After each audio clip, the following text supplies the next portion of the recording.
With over a decade of experience bridging illustration and interaction design, our guest today has helped shape intuitive user experiences at some of the world's leading technology companies. From optimizing complex flows at real estate companies like Realogy to envisioning engaging designs for household names like Facebook, her portfolio spans mobile, web, B2B, and B2C products. She's equally adept at user research as she is at pixel perfect visuals, and her academic background covers both Masters of Fine Arts in illustration and web design. And it's clear that she has a passion for using data and research to solve problems for real people by making the complex feel simple. And with that said, I'm thrilled to have Jessie Chen with us today. Jessie is currently a principal UX designer at Autodesk, where she helps drive impact through product vision and innovation. Jessie, welcome to the Samelogic podcast. Thank you so much for having me. Such a pleasure to be here. It's great And what an having you. intro. Yeah, what an intro. I love it. Awesome. So let's start us off. How first did you get interested in UX design as a career? What kind of prompted you to join to come into the career as a UX designer? So a little bit about me. I was actually born and raised in China. So I started my journey with a bachelor degree in interior design. Not had nothing to do with UX design. And then I moved to the United States in 2008. You mentioned in the intro, it was driven by a dream of becoming a children's book illustrator. So I did an MFA in illustration here in San Francisco, California. Then after completing grad school in 2011, that's when I embarked on my professional journey as a 2D game artist at a mobile social game company. And a year after that, I decided that I need to expand my horizons. So I returned to school to study website design and new media. That's when I pivoted my career into the user experience design field. I would say my pivotal moments came in 2013 during an internship at a design agency. And from there to 2017, in that 4 years, that's where I dedicated my time to refining my skills while working with various small companies. And in 2017, I then embarked on a new chapter, joining Facebook and later Autodesk, where I work now as a principal UX designer. And you have experience working at both gaming companies and large firms, as you mentioned, like Facebook and Autodesk. What are some of the Mhm. key differences that you've noticed in the design processes between those types of companies? So when it comes to design process, typically we're talking about double diamond process. You're probably familiar with, right? Like discovery, define, develop, and deliver. I would say in my earlier career, particularly when I was working at the mobile game company and during my first UX design internship, my focus was more centered around the later phases, the develop and deliver phases, with less involvement in the earlier phases, which are discovery and define. And I think that could just be that I was junior, which limited my influence on problem solving strategies. So I was doing a lot of the pushing the pixels work. And however, as I progressed and became more senior, I started to embrace the full design process. So now I have a lot more engagement and collaboration on defining and influencing like product vision, strategies, and roadmaps. I would say that's the biggest difference in the design process. Very different when it comes on to the different types of industries there as well. You also have over 10 years of experience in the field at this point in your career. What's some practical advice you'd give your younger self starting out in UX? If I was telling the 20-year-old Jessie, I would tell her to not be afraid to lead because as when you're a junior, people have the tendency to think that, oh, I'm not senior enough to make my opinions heard or like to share my perspectives. And it can really hinder your career growth, because until today, like it's still pretty common that the loudest voice gets heard in the room, right? And so do not be afraid to speak up, which is something that I'm proud to say that I am courageous enough these days. When I notice conflicts and disagreement, I will openly share my point of view, which really helped with my career growth. But back then, I did not see myself doing that. So that would be one of the biggest advice I would give. I love that. Walk us through what a typical day in your life looks like, and also like how do you prioritize your tasks? I don't think I have like the typical day. Like every day is different because I work on multiple projects at the same time. But typically, yeah, like I will just start, like it depends on the meetings that I'm involved.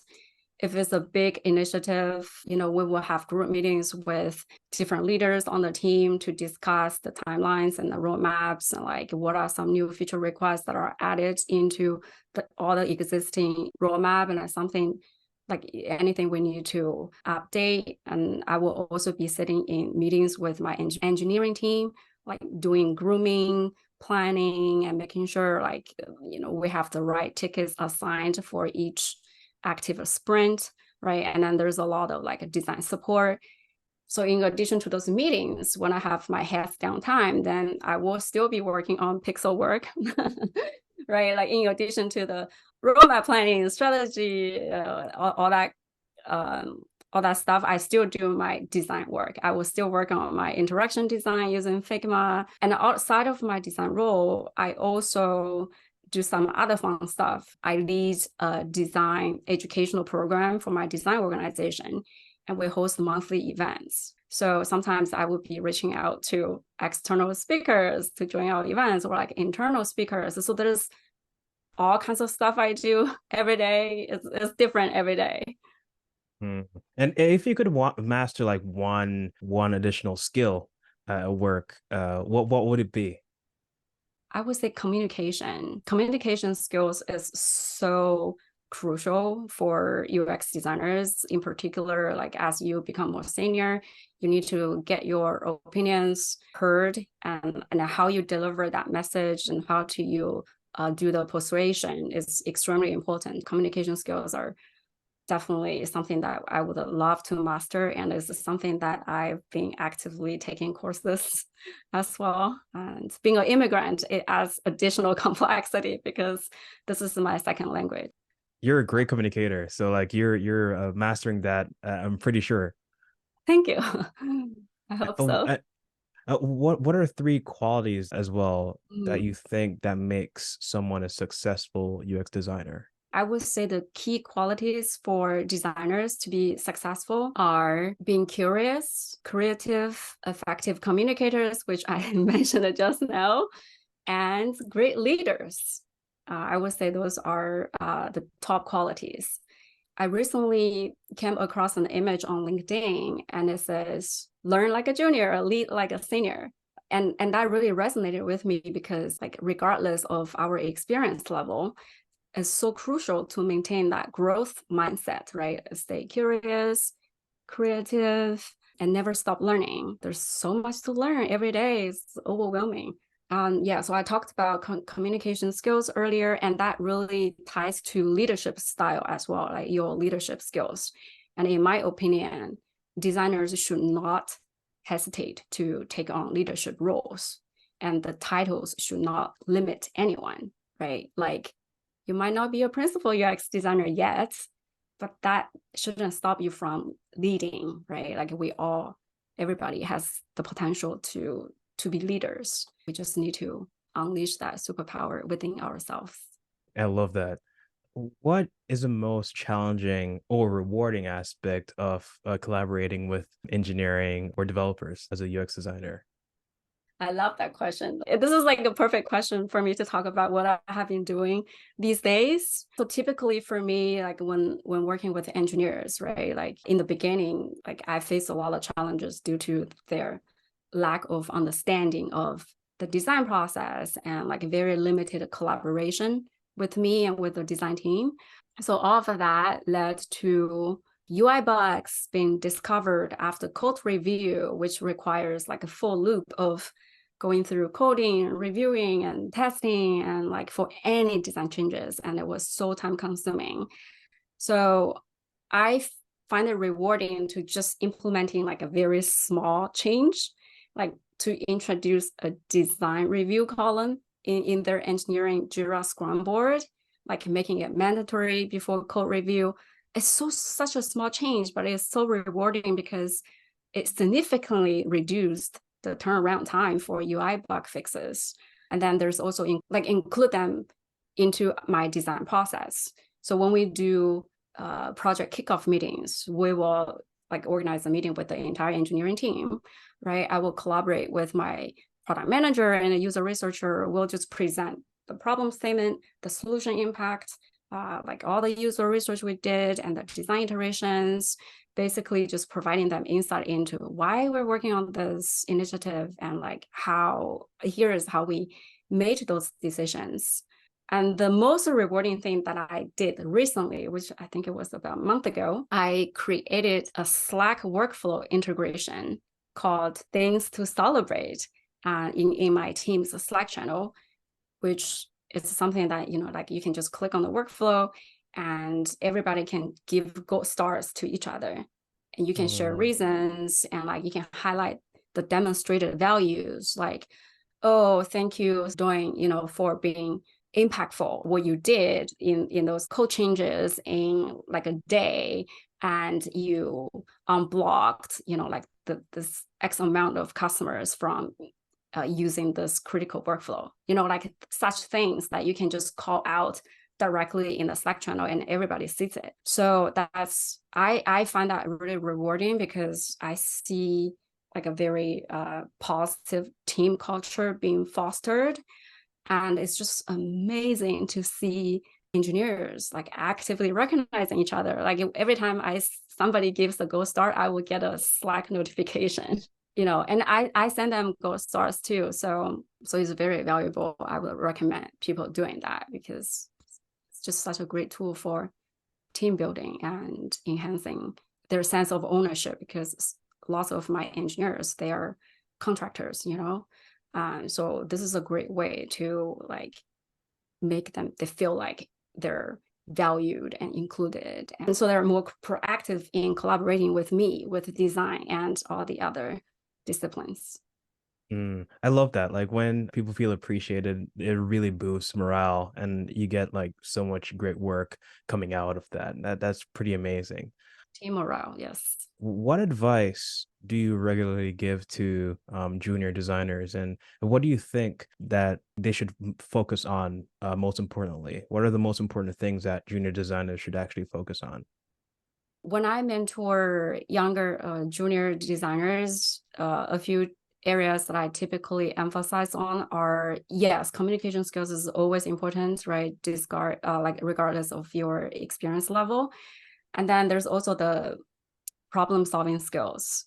Like, of course, there's always room to enhance your craft skills, right? Like I would tell them to, hey, like stay up to trends and figure out what are some like super cool Figma plugins are out there that can enhance your workflows. Like how can you maybe follow these people on like social media, LinkedIn, Instagram, because they, like if you can be an expert in one area, say prototype animation, this is something that you can stand out, like figure out what is something that you're very passionate about or like really naturally good at, and just like hone into that skills, because you don't have to be good at everything.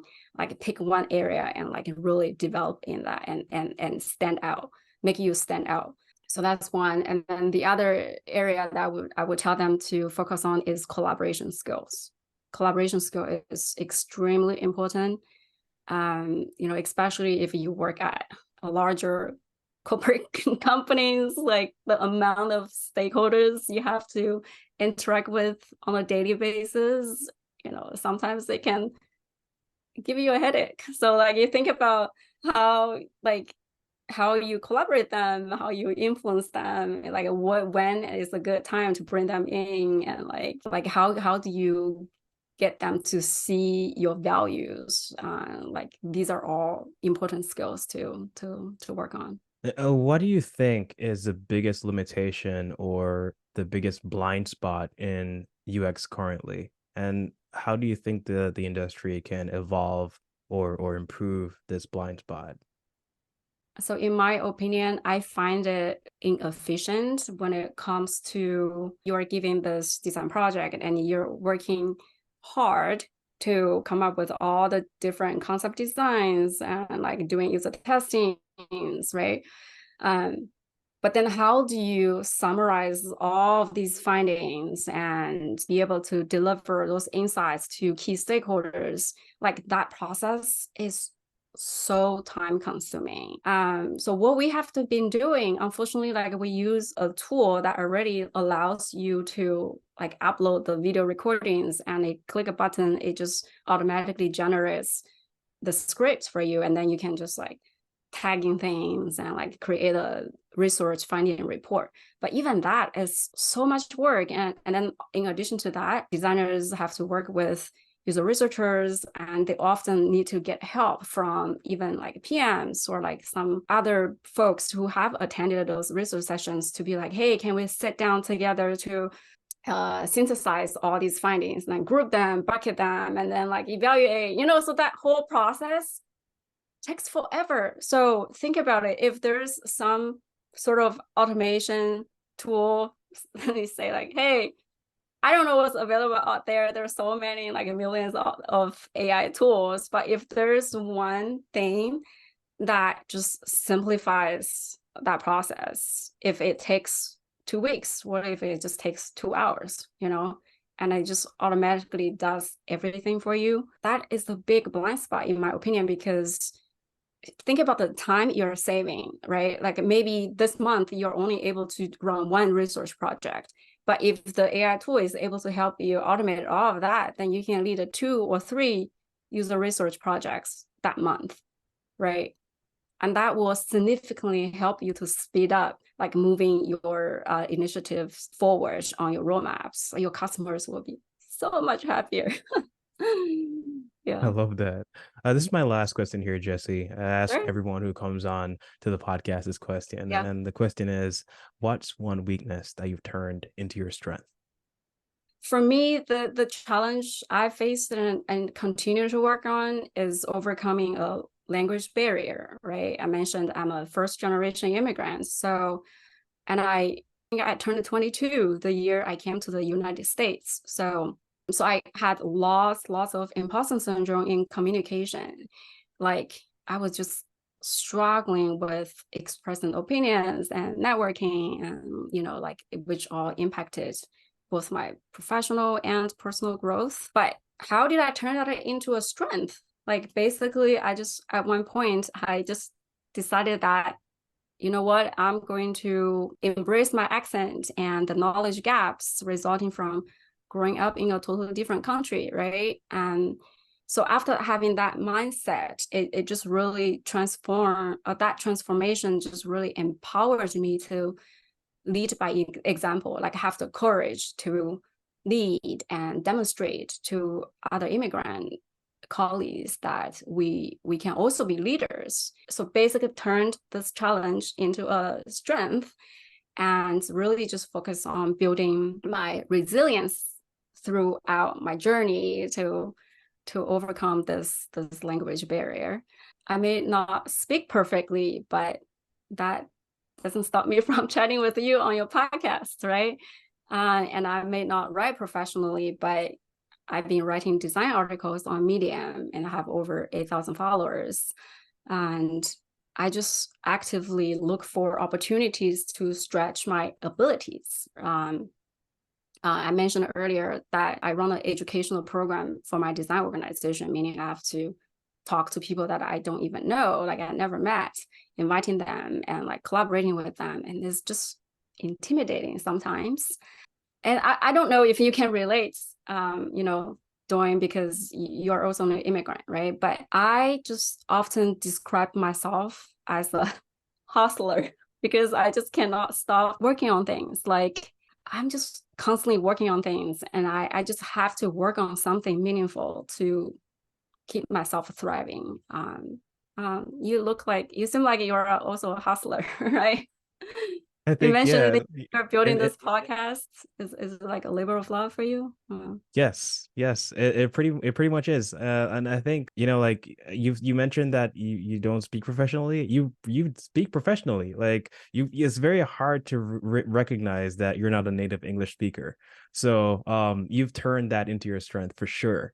And I haven't I should follow your writings on Medium, because I'm pretty sure, like, to amass 8,000 followers, you have something impactful that you're putting out in the world. It's just really exciting to hear your journey, to watch your story unfold, and to see like how resilient you are, and it's really great to see that. Yeah, thank you. That's so nice of you to say that and recognizing it. It's definitely not easy to get to where I am today. Perfect. Jesse, thank you so much for joining us today on the Samelogic podcast. Where can our listeners find you if they'd love to connect? For the listeners, you guys can follow me on LinkedIn. I'm quite active on LinkedIn, and you can also follow me on Medium. And also follow me. You can also find me on some mentorship programs like ADP List or Mentor Cruise. So yeah. Thanks for listening to the Samelogic podcast. To stay in touch, please follow us on LinkedIn or the podcast app you're listening to this on right now for more episodes. I'm Dwayne Samuels. Take care.